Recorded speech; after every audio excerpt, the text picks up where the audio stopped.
जय गुरुदेव। संक्रांति पावन पर्व की आप सबको अनंत बधाइयां समर्पित करते हैं। आज सूर्य देव की कुंभ संक्रांति का पावन पर्व है। फाल्गुन महीने की यह संक्रांति हम सब के जीवन में आनंद मंगल को बढ़ाने वाली हो, हमारी धर्म भावना को अभिवृद्ध करने वाली हो, ऐसे सद्भावनाओं के साथ आज संक्रांति पर्व के संबंध में कुछ बातें आप तक पहुंचाने का हमारा प्रयास है। और उन बातों के साथ साथ इस संक्रांति पर्व की महिमा तथा संक्रांति पर्व का मंत्र और इसका मंगल पाठ आप सबके सामने हम प्रस्तुत करेंगे। क्रमशः इनका श्रवण करके अपने जीवन में लाभ उठाएं और अपने जीवन को आनंद मंगल के बगिया बन जाने दें। संक्रांति पर्व का सीधा सीधा संबंध इस ब्रह्मांड के अधिपति भगवान सूर्य नारायण के साथ में है। भगवान सूर्य नारायण 12 महीनों के अंदर 12 राशियों की अपनी परिक्रमा परिपूर्ण कर लेते हैं, अथवा यूं कहें कि वो एक राशि के भीतर एक महीना प्रवास करते हैं और एक महीने के बाद दूसरी राशि में उनका संक्रमण हो जाता है। सूर्य देव के इसी संक्रमण को संक्रांति कहकर के पुकारा गया है और संपूर्ण ब्रह्मांड के अंदर ऊर्जा का विस्तार करने वाले, प्रकाश का विस्तार करने वाले, चराचर जगत को कार्यक्षम बनाने में अर्थात ऊर्जा संपन्न बनाने में अपना योगदान देने वाले भगवान सूर्य नारायण हैं। भगवान सूर्य नारायण के बल पर ही संपूर्ण सृष्टि चलायमान होती है, इसलिए संपूर्ण जगत के ऊपर उनका अनंत उपकार भी होता है और उनके उपकार की बदौलत ही, या यूं कहें उनके सहयोग की बदौलत ही संपूर्ण सृष्टि चलायमान होती है। तो आज 13 फरवरी मंगलवार का ये पावन दिन है और आज दोपहर को 15:43 में अर्थात दोपहर को 3:43 का जो समय है, उस समय भगवान सूर्य नारायण ने अपना मकर राशि का प्रवास परिपूर्ण करके कुंभ राशि में प्रवेश कर जाना है। जैसा कि मकर राशि के संबंध में भी हमने बताया था कि मकर राशि के अधिपति शनिदेव हैं और उसी प्रकार कुंभ राशि के अधिपति भी शनिदेव हैं। तो इस समय अर्थात ये जो महीना फाल्गुन का महीना प्रारंभ होने वाला है, इस महीने में भी भगवान सूर्य नारायण अपने पुत्र अर्थात शनिदेव के घर में ही विराजमान होने वाले हैं। शनिदेव का जो मकर राशि वाला घर है, उसका प्रवास वो पूर्ण करके शनिदेव का दूसरा घर जिसको कुंभ राशि कहा गया है, कुंभ राशि के अंदर भगवान सूर्य नारायण देव वो पधार जाएंगे आज दोपहर को 3:43 के समय में। ये भारतीय स्टैंडर्ड टाइम के अनुसार मैंने समय आपको बताया है। तो ये जो समय है, उस दौरान हम लोगों को ज्यादा से ज्यादा भगवान सूर्य नारायण की आराधना अवश्य कर लेनी चाहिए। क्योंकि शनिदेव के घर में उनका पदार्पण हो रहा है, तो शनिदेव की आराधना भी कर लें और धर्म की आराधना हर दृष्टि से और हर समय हम लोगों को सहयोग देने वाला होता है, हमारे जीवन में आनंद मंगल को बढ़ाने वाला होता है। तो आइए समझते हैं कि कुंभ राशि का ये जो प्रवास है सूर्य देव का, वो किस प्रकार का रिजल्ट हम लोगों को दे सकता है। मुख्य रूप से तो जिन लोगों का कुंभ लग्न है, तो जिन लोगों का कुंभ लग्न है उन लोगों के लिए विशेष रूप से सूर्य देव की इस कुंभ संक्रांति का जो असर है उसको देखा जाना चाहिए। सूर्य देव मकर राशि का अपना प्रवास परिपूर्ण करके यहाँ पर अर्थात कुंभ राशि में वो पधारने वाले हैं। तो कुंभ राशि में पधारने का अर्थ हुआ कि सूर्य देव यहाँ पर कुंभ लग्न की ये जो कुंडली है, इसके अंदर 5 नंबर यहाँ सप्तम भाव में लिखा हुआ है, अर्थात सप्तमेश होकर के वो यहाँ पर लग्न भाव में पधार जाएंगे। अर्थ ये हुआ कि आपका जो भी प्रतिपक्ष है, अर्थात आपका जीवन साथी, आपका साझेदार या प्रत्येक वो व्यक्ति जिसके साथ में आपका व्यवहार संपन्न होता है, आपके सामने वाला व्यक्ति। तो आपके सामने वाले व्यक्ति का जो मालिक है वो आपके घर में आकर के बैठ गया, इसका अर्थ हुआ कि आपका जो प्रतिपक्ष है, आपका जीवन साथी, आपका साझेदार या वो प्रत्येक व्यक्ति जिसके साथ में आप किसी भी प्रकार की डील करते हैं, किसी भी प्रकार का व्यवहार करते हैं, उस व्यक्ति का सपोर्ट आपके साथ होगा। आपके लिए वो व्यक्ति लाभदायक होगा, आपको वो हमेशा सहयोग देने वाला होगा, कभी आपके साथ चीट नहीं करेगा। और चूंकि सूर्य यहाँ पर समय पाबंदी का कारक है, पिता का कारक है, सरकार का कारक है, एनर्जी का कारक है, आपके शरीर में जो हड्डी है उसको सूर्य देव रिप्रेजेंट करते हैं। तो यहाँ पर आपको जो भी कुंभ लग्न का जातक अथवा जातिका है उनको चाहिए कि हमेशा अपने पिताजी का मान सम्मान करते रहें, पिताजी के अनुसार अपने जीवन में वो आगे बढ़ें। कुंभ लग्न की इस कुंडली के अंदर लग्न भाव में ही अगर सूर्य देव विराजमान है तो आपको हमेशा अपने पिताजी के कहे अनुसार चलना चाहिए, पिताजी का पूरा मान सम्मान आपको करना चाहिए, सरकार के साथ में कभी आपको चीट नहीं करना चाहिए और आपको हमेशा समय पाबंदी का ध्यान रख करके कार्य करने चाहिए। और साथ में आपको जो तामसिक प्रवृत्तियां हैं उनको पूरी तरह से छोड़ देना चाहिए, क्योंकि सूर्य देव वो तामसिक प्रवृत्तियों के सख्त खिलाफ होते हैं।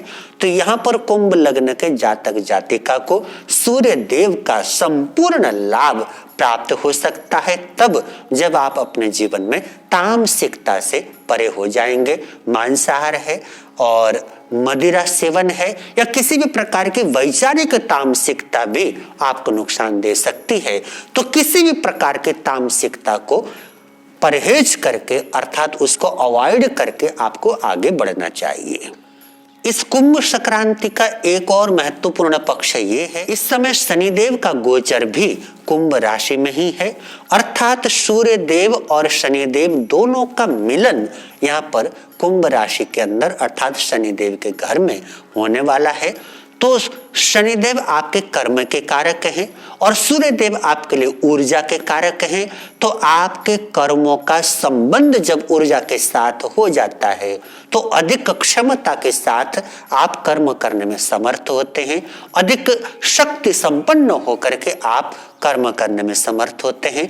अपनी ऊर्जा को सकारात्मक बना करके रखें और हमेशा सकारात्मक जो रास्ता है उसी रास्ते पर अपने कर्मों का इन्वेस्ट करें, अर्थात आपको अपने कर्म सकारात्मक रास्ते पर ही करते रहना चाहिए।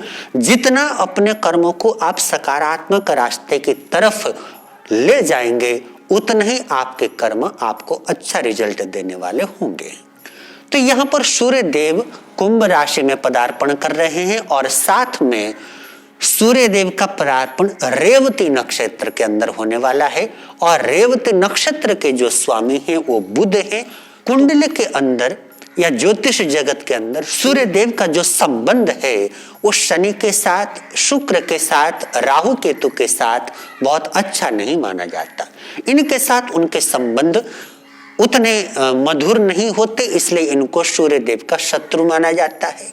वहीं पर सूर्य देव का जो संबंध है वो बृहस्पति के साथ, मंगल के साथ, चंद्रमा के साथ बहुत अच्छा होता है और बुध के साथ भी उनका संबंध अच्छा ही होता है।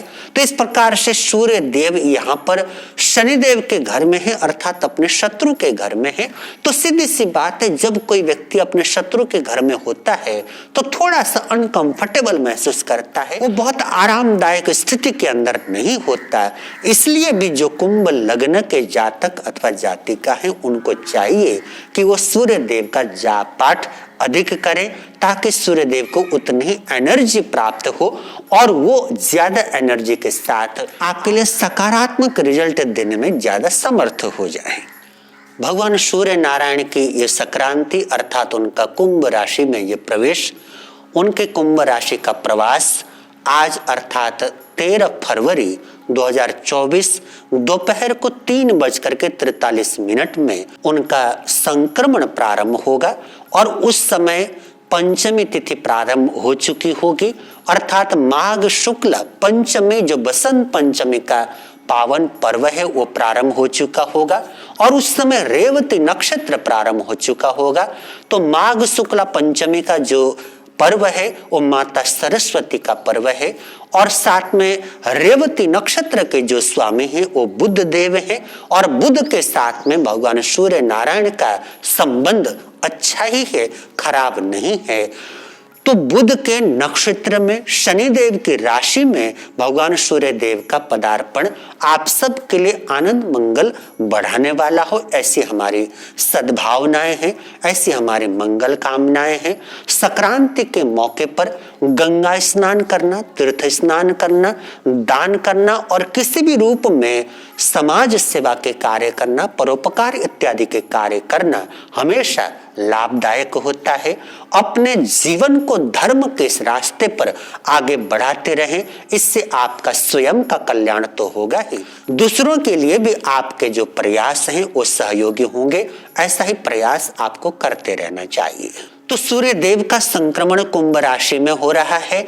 आप अपने कुंडली के अंदर देखें कि सूर्य देव आपकी कुंडली के अंदर किस स्थिति के अंदर है, अगर वो सकारात्मक है या नकारात्मक है, इस चीज को देखें।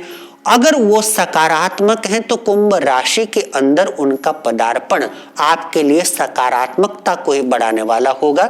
वहीं पर अगर वो नकारात्मक भूमिका को निभाने वाले हैं तो आपकी कुंडली का वो क्षेत्र जिसका संबंध कुंभ राशि के साथ में है, उस क्षेत्र को लेकर के आपको थोड़ी सावधानी बरतनी होगी। सूर्य देव का जो ये संक्रमण है आपके लिए हर दृष्टि से लाभदायक हो, उसके लिए आपको चाहिए कि आप सूर्य देव का स्मरण करें, उनका नाम जप करें। जो लोग प्रत्येक महीने मंत्र जाप करते हैं, मंत्र साधना करते हैं, उनके लिए इस महीने का मंत्र है ओम नमो सिद्धाणम भास्कराय नमः। ओम नमो सिद्धाणम भास्कराय नमः। ओम नमो सिद्धाणम भास्कराय नमः। इस मंत्र का जाप करके आप सूर्य देव की संक्रांति का लाभ ले सकते हैं। अगर आप कुंभ लग्न के जातक अथवा जातिका हैं और लग्न भाव में हैं, सूर्य देव अगर आपकी कुंडली के अंदर विराजमान है तो आपको हमेशा केसर का तिलक अवश्य लगा लेना चाहिए और अपने भोजन में गुड़ का प्रयोग हमेशा करते रहना चाहिए। इससे भगवान सूर्य नारायण का ज्यादा लाभ आपको प्राप्त हो सकेगा। और सबसे महत्वपूर्ण बात, आपको कभी भी असत्य वचन नहीं बोलने चाहिए, झूठ नहीं बोलना चाहिए। जितना आप सत्य के मार्ग पर आगे बढ़ेंगे उतना ही आपके लिए लाभदायक होगा। तो सूर्य देव के इस संक्रमण का भरपूर लाभ आप अपने जीवन में अवश्य प्राप्त करने का सतत प्रयास करते रहें। सूर्य देव के जो गुण हैं उनको अपने जीवन में ज्यादा से ज्यादा अप्लाई करने की चेष्टा करें। समय पाबंद बने, सूर्य उदय से पहले बिस्तर का त्याग करें और भगवान सूर्य नारायण का जब भी आप नाम स्मरण करें या अपने प्रभु का नाम स्मरण करें, दीपक जला करके करें और भगवान सूर्य नारायण की तरह ऊर्जा से परिपूर्ण होकर के अपने कार्यों को संपन्न करें। किसी भी कार्य को पेंडिंग न रखें, किसी को वचन देकर के समय पर पहुंचे और समय पाबंदी का प्रयोग अपने जीवन के हर क्षेत्र के अंदर आप संपन्न करें। सूर्य देव की असीम कृपा आपको अवश्य प्राप्त होगी। इसी के साथ आपके लिए प्रस्तुत है आज का संक्रांति का पाठ और मंगल पाठ। चैता भारहं वासं चकवट्टी महिढ्यो संति संति करे लोए पत्तो गई मणुत्तरम। आज मंगलवार 13 फरवरी 2024 संवत 2080 सूर्य देव की संक्रांति के समय के अनुसार माघ शुक्ल पंचमी तिथि, रेवती नक्षत्र, चंद्रमा का प्रवास मीन राशि में और देवगुरु बृहस्पति का प्रवास मेष राशि में और सूर्य देव का पदार्पण या सूर्य देव का संक्रमण कुंभ राशि में, अर्थात कुंभ राशि की संक्रांति, फाल्गुन महीने की संक्रांति आपके जीवन में भरपूर आनंद मंगल को बढ़ाने वाली हो। सूर्य देव की असीम कृपा आपके जीवन को रोशन करने वाली हो, ऊर्जा से परिपूर्ण करने वाली हो। ऐसी अनंत शुभ कामनाओं और मंगल कामनाओं के साथ चैता भारहं वासम चकवट्टी मेढ्ढियो संति संति करेलो ये पत्तो गई मनुत्तरम श्री चतारि मंगलम अरिहंता मंगलम सिद्धा मंगलम साहु मंगलम केवली प्रणतो धम्मो मंगलम चतारी लोगुत्तमा अरिहंता लोगुत्तमा सिद्धा लोगुत्तमा साहु लोगुत्तमा केवली प्रणतो धम्मो लोगुत्तमो चतारी शरणं पवज्जामि अरिहंते शरणं पवज्जामि सिद्धे शरणं पवज्जामि साहु शरणं पवज्जामि केवली प्रणतम धम्मम शरणं पवज्जामि। ये 4 शरणें दुख हरने आनंद करने और न शरणा कोई होगा। जो भव्य प्राणी करे आराधन उसका सदा ही मंगल होगा, उसका अजर अमर पद होगा। जय गुरुदेव।